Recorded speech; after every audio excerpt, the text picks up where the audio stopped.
ሰላም ወደ አድማጮቻችን፣ ለማንቸስተር ዩናይትድ ደጋፊዎች በጣም አስደሳች ዜና እየወጣ ይገኛል። ይህ ዜናም የሚመለከተው ማቲያስ ኩኛ ነው። ከ3 ሳምንት በፊት አንድ የዴሊ ሚረር ዘጋቢ ይህንን መረጃ ይዞ ወጥቶ ነበር። ማንቸስተር ዩናይትዶች በማቲያስ ኩኛ ጉዳይ ጠለቅ ያለና ገፋ ብለው በዝውውሩ ላይ እየተንቀሳቀሱ ነው የሚል መረጃ ነው ወጥቶ ነበር። ሩበን አሞሪም ይህንን ተጫዋች እንደሚያደንቁትና ለሳቸው የ3-4-3 አጫዋወት የተመቸው ተጫዋች ነው የሚል መረጃን አጋርቶ ነበር። ነገር ግን አሁን መረጃዎቹን ከታማኙ ምንጭ ከፋብሪዚዮ ሮማኖ እንዳለው ከሆነ በግል ጉዳይ ሙሉ በሙሉ ተስማምተዋል። እንግዲህ ከወልቭስ ጋር ድርድር ሊደረግ የሚችልበት እድል አለ፣ ላይሆንም የሚችልበት እድል አለ። 62.5 ሚሊዮን ፓውንድ ከማንቸስተር ዩናይትድ መክፈል ግድ ይላቸዋል። የውል ማፍረሻው ነው እንግዲህ ኮንትራቱን በጥር ያራዘመው። ያንን ሲያራዝም ይህንን የኮንትራቱ አንቀጹ ላይ አስቀምጧል። ያንን መክፈል ግድ ይላል። ሜቢ ስላከፋፈሉ ጉዳይ ከወልቭስ ጋር ድርድር ሊያደርጉ ይችላል። ሰላም ወዳጆቻችን፣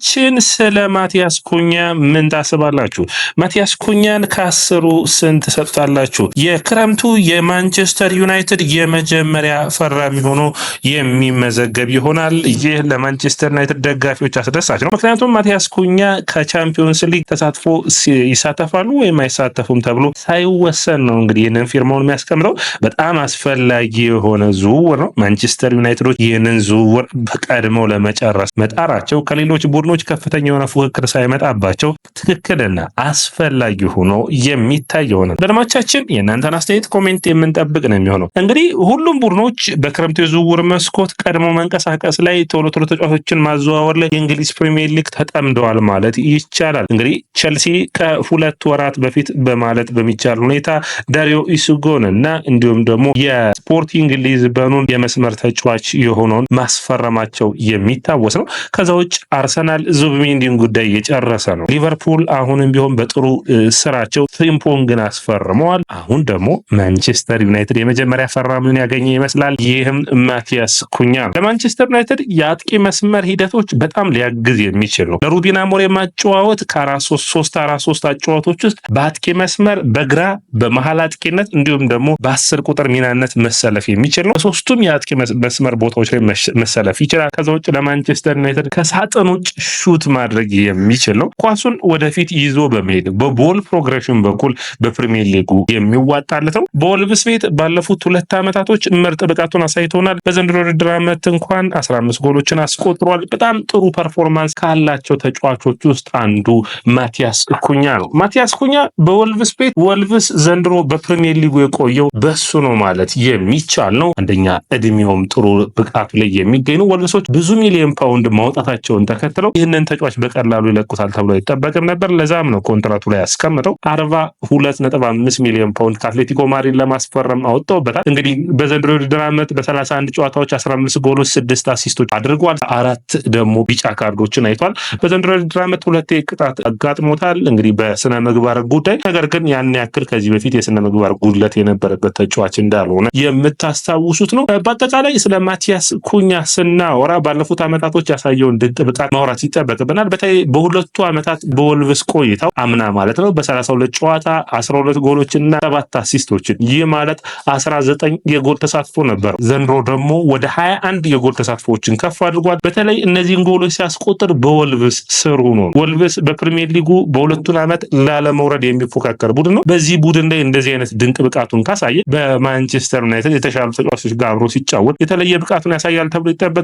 ለብራዚል ብሔራዊ ቡድን የመጠራት እድል ይኖረዋል። ስለ ማቲያስ ኩኛ ስናወራ እንግዲህ መነሳት የሚጠበቅባቸው ነጥቦች ውስጥ አንዱ በማንቸስተር ዩናይትድ በየት ቦታ ይሰለፋል የሚል ነው። አንደኛው የሚሆነው እንግዲህ ከብሩኖ ፈርናንዴዝ ጋር ተመሳሳይ ሚና ሊኖራቸው ይችላል። ብሩኖ የግራውንም የቀኝ መስመሩንም ይዞ ይጫወታል፣ ወደ አማካኝም ጠጋ ብሎ ይጫወታል። ነገር ግን በ3-4-3 አጫዋወት ለ10 ቁጥር ሚና ቦታ የሚሰጥ አይደለም። ስለዚህ በጣም ማጥቃትን የሚመረኮዝ ስለሆነ አሁን የብሩኖ ፈርናንዴዝን የግራው መስመር ላይ በሚገባ ማቲያስ ኩኛ የሚሸፍን ይሆናል። ከሳጥን ውጭ ሹት አድርጎ ማስቆጠር የሚችል ተጫዋች ነው። በተለይ ማንቸስተር ዩናይትድ ባለፉት ዓመታቶች እንደዚህ አይነት ፐርፎርማንስ ያላቸው ተጫዋቾች ነበሩ። በሰር አሌክስ ፈርጉሰን ጊዜ ማንቸስተር ዩናይትድ በጣም የሚታወቁት ከእንግሊዝ ፕሪሚየር ሊግ የሚመጡትን አዳዲስ አጥቂዎች ማስፈረም ነበር። እነዛን ተጫዋቾች ደግሞ በማስፈረማቸው በጣም የሚጠቀሙት ሁሌም ፈርጉሰን እንደሚሉት በፕሪሚየር ሊጉ ተጫዋቾችን ስታስፈርም የመልመድ ጊዜ ወይም የሆነ ያክል ጊዜ እስኪቆይ የሚባል ነገር የለም። ለምሳሌ ማንቸስተር ዩናይትድ ሳንቾን አስፈርሟል፣ አንቶኒን አስፈርሟል። ከሌላ ሊጎች ናቸው፣ ከጀርመንና ከኤራዲ ዲቪዚየን የመጡ ስለዚህ ወደ ፕሪሚየር ሊጉ እንዴት ይለምዳሉ የሚል ጥያቄ ነበር። ይህ ልጅ ግን ከወልቭስ ነው የሚመጣውና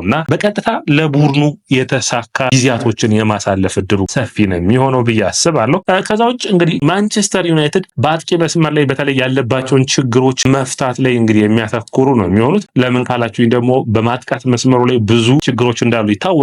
አንደኛው አንቶኒ ሪያል ቤትስ ቤት የሚያሳልፈው ይሆናል። እሱን መሸጥ የሚችሉ ከሆነ አማራጭ ነው። ሳንቾን፣ ራሽፎርድን፣ አሌሃንደር ጋርናቾን ገና በ20 ዓመቱ ብዙ ጨዋታዎችን እየተጫወተ ስላለ ከጊዜ ወደ ጊዜ ተጽዕኖዎች ውስጥ እየገባ እንዳለ ጋርናቾን የምታዩት ነው። ስለዚህ ማንቸስተር ዩናይትድ የተሻለ የሆነውን እንግዲህ ከወልቭስ ማቲያስ ኩኛን 62.5 ሚሊዮን ፓውንድ እንግዲህ አወጣው ሊያስፈርሙት ነው። በግል ጉዳይ ድርድሮቹ አልቀዋል ብሏል ፋብሪዚዮ ሮማኖ። ከክለቡ ጋር መደራደርን አይጠበቅም፣ ነገር ግን ባከፋፈሉ ሁኔታ የሚጠበቅ ነው የሚሆነው። ማንቸስተር ዩናይትድ ከፊታቸው የሚገጥማቸው ክረምት ብዙ ዝውውሮችን ማድረግ የሚጠበቅባቸው ነው። አንዱ የሊያም ዴላፕ ዝውውር ነው። እንግዲህ ማቲያስ ኩኛን ሊያም ዴላፕን የማምጣት እድላቸው ሰፊ ነው። አዳም ወርተን ወይም ደግሞ ሌላኛው ጥሩ ፐርፎርማንስ ያለውን የአማካኙን ከአትላንታ ያለውን ኤደርሰንን የማምጣት እድል ይኖራቸዋል። በግብ ጠባቂም በኩል ከማርቲኔዝ ጋር ከአስቶን ቪላው ግብ ጠባቂ ጋር ስማቸው እየተያያዘ ይገኛል። እነዚህን ሁሉ የምታያቸው እንግዲህ ማንቸስተር ዩናይትድ ከባለፉት ጊዜያቶች ራሱን ማሻሻል ያስፈልጋል። ለሩበን አሞሪምም ለመውቀስም እንዲመች ትክክለኛውን ተጫዋች ወይም ትክክለኛ የሚፈልጓቸውን ተጫዋቾች ማምጣት የሚያስፈልግ ይሆናል። ማቲያስ ኩኛን አሁን በፐርፎርማንስ ካያችሁት ትራንስፈር ማርኬት ላይ ወደ 60 ሚሊዮን ፓውንድ ነው የሚያስቀምጠው። ነገር ግን ይህ ብቃቱ ከጊዜ ወደ ጊዜ ማደግ የሚችል ነው። ከዛ ውጭ ዋጋው ደግሞ በኮንትራቱ ላይ የሚመረኮዝ ነው የሚሆነው። ቁመቱ ሜትር ከ83 ነው። ፎልስ ናይን ሆኖ መጫወት የመቻል እድል ይኖረዋል። እድሎችን በመፍጠር ላይ በ10 ቁጥር ሚና በጣም ጥሩ ነው። ኳሶችን ወደኋላ ይዞበት የሚሄደው ፍጥነትም በጣም ጥሩ የሚሆን ተጫዋች ነው። እንግዲህ በርታ በርሊን በአርቢ ሌይፕዚግ የተጫወተ ተጫዋች ነው በጣሊያን ሴሪያ፣ በጀርመን ቡንደስሊጋ። ከዛ በኋላ ወደ አትሌቲኮ ማድሪድ ሄደ። በአትሌቲኮ ማድሪድ የመጀመሪያዎችን ጊዜያቶች ተቸገረ። ወደ ወልቭስ ያቀናበት ጊዜም የሚታወስ ነው። ወደ ወልቭስ ግን በወልቭስ ጥሩ ፐርፎርማንስ ያሳየባቸው ያለፉት 2 ዓመታቶች ወልቭስን በጥሩ ፐርፎርማንስ ያገለገለባቸው ነበሩ። ከዛ ውጭ እንግዲህ እንደ ቡድን እንደ ፐርፎርማንስ ካያችሁ ከወልቭስ ወደ ማንቸስተር ዩናይትድ መምጣት ይከብደዋል ካላችሁ አዎ፣ ነገር ግን ማንቸስተር ዩናይትድን ደግሞ የተሻለ ብቃት ያደርገዋል ብዬ አስባለሁ። በተለይ እንደ ሊያም ዴላፕ አይነት አጥቂዎችን የሚያመጡ ከሆነ አንዱን ልምድ ያለውን ተጫዋች በመስመሮች ከሆነ ሊያም ዴላፕ ቀጣዩ ሃሪኬን የሚባል ተጫዋች ነው አድማጮቻችን።